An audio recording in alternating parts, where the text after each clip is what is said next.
Assalamualaikum warahmatullahi wabarakatuh. Kembali lagi ke channel ini Sarjana Kimia. Nah, pada pagi hari ini kita akan membahas mengenai sifat koligatif larutan setelah sebelumnya materi-materi mengenai struktur, terus teori atom dan sebagainya.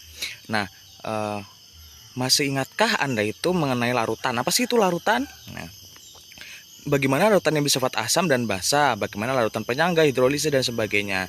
Nah, pada bab ini kita akan mempelajari beberapa perubahan fisika dan kimia. Nah, ini adalah salah satu studi kasus. Nah, apakah Anda mempunyai teman atau kerabat yang memiliki penyakit tekanan darah tinggi? Ayo. Jika ya, tentu dokter akan menyarankan teman atau kerabat Anda untuk mengurangi konsumsi garam-garaman. Mengapa pula pedagang es menaburkan garam dapur di dalam tempat penyimpanan es? Kemudian mengapa di wilayah yang memiliki musim dingin, garam-garam seperti HCl2 dan HCl ditaburkan ke jalanan yang bersalju gitu?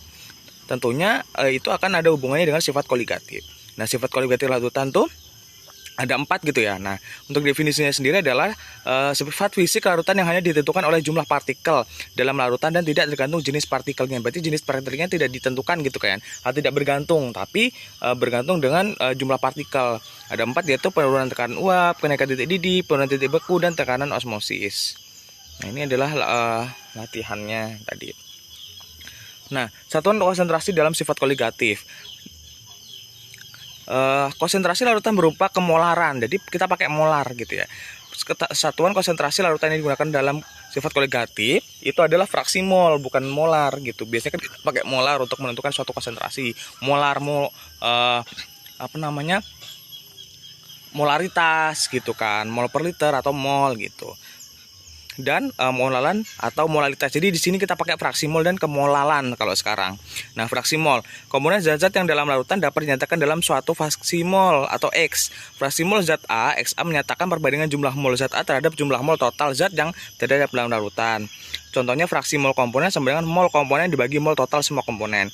XA sama dengan Na plus NB, atau XB sama dengan NB per Na plus NB. Jadi untuk total SA-nya adalah keduanya adalah SA plus SB sama dengan 1. Keterangannya SA fraksi mol zat terlarut, SB fraksi mol zat terlarut, zat pelarut maksudnya. Na jumlah mol zat terlarut, sedangkan NB jumlah mol zat pelarut. Jumlah fraksi mol pelarut dan zat terlarut sama dengan 1.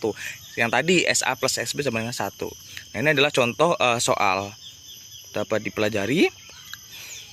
Nah, sekarang masuk ke molalitas atau M. Sebelumnya kan kita kenal molaritas dan mol gitu kan ya. Kalau sekarang molalitas menyatakan perbandingan mol zat terlarut dalam kilogram per larut. Beda dengan mol atau beda dengan mol per liter gitu.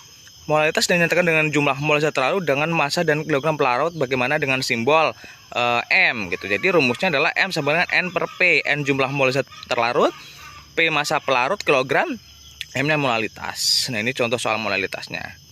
Ini adalah bisa dikerjakan. Silahkan di skip dulu, bisa dikerjakan.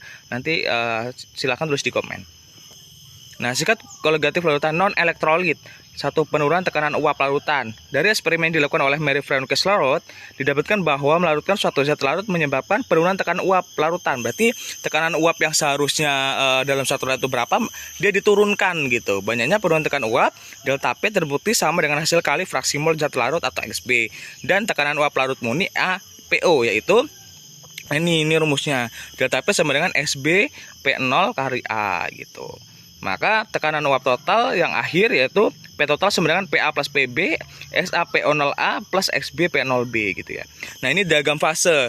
Nah, diagram fase ini menunjukkan fase-fase suatu pelarut murni dan larutan zat larut non volatil gitu. Jika masih di daerah kiri maka bersifat padat, di bawah itu gas, dan atas itu udah masuk ke cair seperti itu. Ini contoh soal. Nah, ini silahkan di skip soalnya, dikerjakan.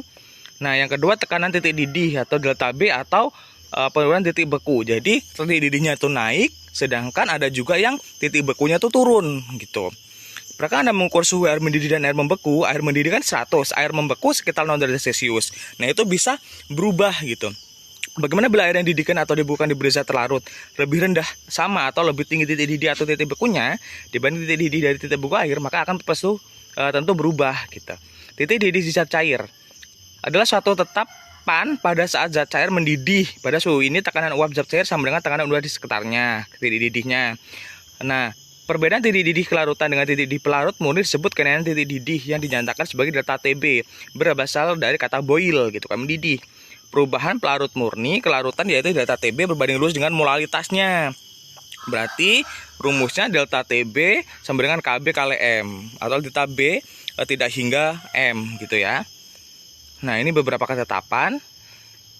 KB adalah tetapan kenaikan titik molal dari pelarut C 0C per M. Kenaikan titik didih delta TB adalah titik didih larutan TB dikurangi titik didih pelarut murni TB 0. Berarti delta TB sebenarnya TB min TB 0 gitu untuk rumusnya.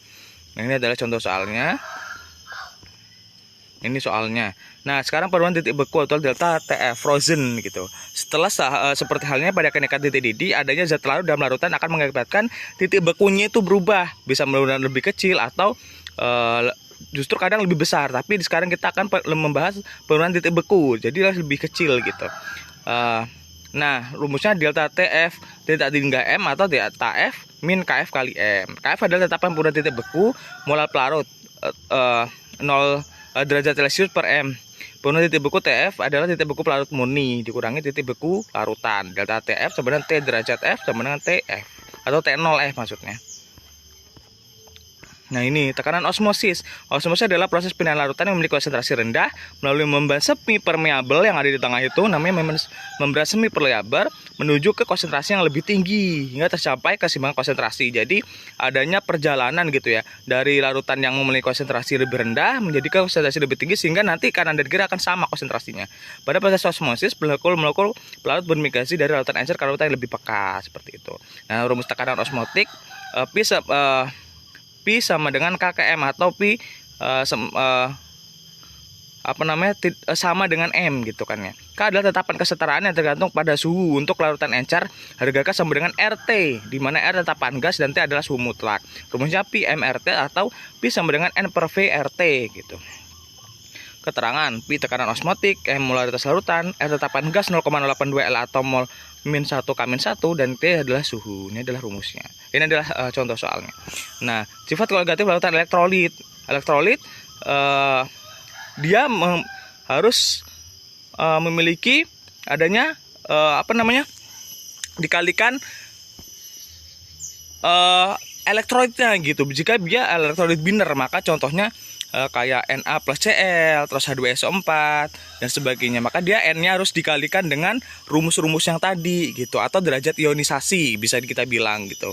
Nah, delta T elektrolit I kali delta T non elektrolit, berarti delta T non elektrolit kan rumusnya tadi. Nah, dikali dengan I, derajat ionisasinya berapa gitu. Sedangkan I sebenarnya 1 plus N-1 dikali A derajat ionisasi elektrolit gitu. Nah, ini sifat kolatif larutan elektrolit rumuskan berikut. Delta TB MKB kali I, delta TF MK kali KF kali I, delta P XB kali P0 kali I dengan P MRT kali I. Jadi semuanya dikali I gitu ya. Derajat ionisasi rendah. Kalau misalkan I elektrolit lemah yang tidak terionisasi dengan sempurna, nilai I-nya dapat tinjau dari derajat ionisasi gitu kan. Nah, ini adalah contohnya. Maka kalau misalkan kita turunkan rumus ini, maka I sama dengan 1 plus Z min 1 kali A. Dengan demikian derajat ionisasi dapat pula dirumuskan A sama dengan I min 1 Z min 1. Sedangkan A itu derajat ionisasi, I faktor Van Hoff yang tadi. Sedangkan Z jumlah ion hasil ionisasi satu molekul elektrolitnya.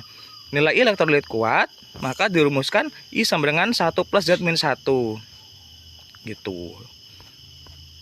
Oke, terima kasih. Wassalamualaikum warahmatullahi wabarakatuh. Jika ada pertanyaan silahkan tulis di kolom komentar.